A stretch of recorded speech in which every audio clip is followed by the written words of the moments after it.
Good morning po mga kadudes! Shoutout muna tayo sa mga nanood ng video ko noong isang linggo.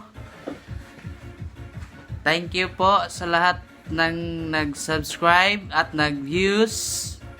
Maraming salamat. At saka sa mga kasamahan ko din sa work, thank you. Sa mga nag-like at nag-subscribe, PIC family, my PFC, Sinking Group, thank you.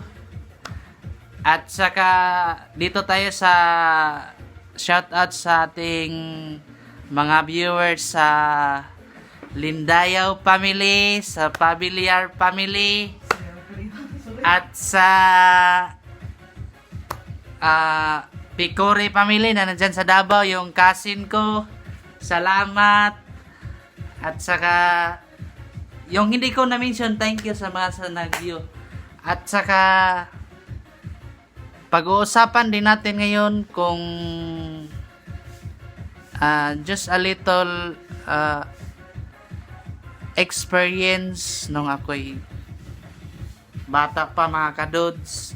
At saka special shout out pala sa kasamahan ko na si By Charles, lahat ng mga bay ko dyan sa praise band, sa praise, hindi ko na i-mention lahat, isa-isa, basta taga-praise lahat. At saka kung sino pa man yung nakapanood sa PIC Tibok Pilipinas na lang. or sa lahat na nakapanood nun, kung hindi pa kayo nakapanood, mag-subscribe kayo, manood. Yung video na yon is yung paano magluto, simpleng pagluto lang ng gulay na with shrimp at ginataang gulay with shrimp. Yung simple lang na pagluluto niya guys. At saka gusto niyo i-search no yon, subscribe kayo kung yung hindi pa nakasubscribe sa pangalan ko. Just type sa YouTube, my name is Zoren Lindayaw, at saka subscribe kayo doon mga kadud. Okay, here we go. Dito tayo magsisimula sa yung karanasan ko nung ako'y medyo bata pa mga kadud. Nung ako'y sinilang yung aking mga magulang. Yes. Kasi nanggaling kami sa mga mahirap mga kadud, no? Yung hindi pa nakaalam sa karanasan ko. At saka kung bakit ako ngayon nandito. So, by part 2 mga kadod, so magsisimula muna ako sa part 1 mga kadod. Yung aking mga magulang mga kadod is yung may side ng papa ko is taga Negros yun mga kadod. At saka yung side sa mama ko is taga Negros din. Ito taga Negros. Because inisinilang ako doon sa Mindanao is sa Dinagat Island mga kadod. Yep. Sa Dinagat Island mga kadod, when I was yung nung isinilang, yeah, mga kadod. Siyempre nagsisimula yun mga kadod when I was 1 year old mga kadod. Doon ako nagstay sa Dinagat mga kadod. At saka yung mama ko is nag-immigrate naman sila kasi gusto nilang pumunta ng Surigao mga kadod. So sumama sila sa I think sa pinsan niya mga kadod na sa Gantalaw family. Sumama sila mga kadod at pumunta sila doon sa Surigao. Pagkatapos ng Surigao mga kadod, pumunta sila doon sa Bangunay, kung saan doon ako lumaki. Part yan ng Mindanao mga kadod. Surigao, Mindanao. Yes, at saka doon ako lumaki mga kadod sa Bangunay, Barangay Bangunay mga kadod. Shout out sa mga taga Bangunay dyan mga kadod. Yes.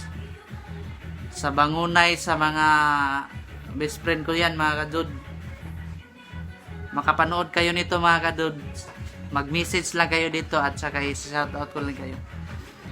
Well, pag doon ako sa Bangunay mga kadod, doon ako lumaki. Siyempre, yung parents ko is medyo nag-ano sila doon, nagtayo ng bahay, simpleng bahay lang mga kadod, simpleng pamumuhay. At saka kami po mga kadod is siyam po kami na magkakapatid mga kadod. So medyo marami-rami talaga mga kadod. At saka yung pamumuhay ng mama ko mga kadod is noon is gulay-gulay lang mga kadod. Because is very poor talaga kami mga kadod, hindi kami mga kadod, no?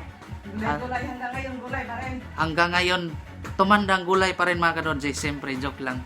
Doon muna tayo mga kadod sa pinuntahan muna namin, napuntahan ko mga kadod sa barangay Bangunay mga kadod.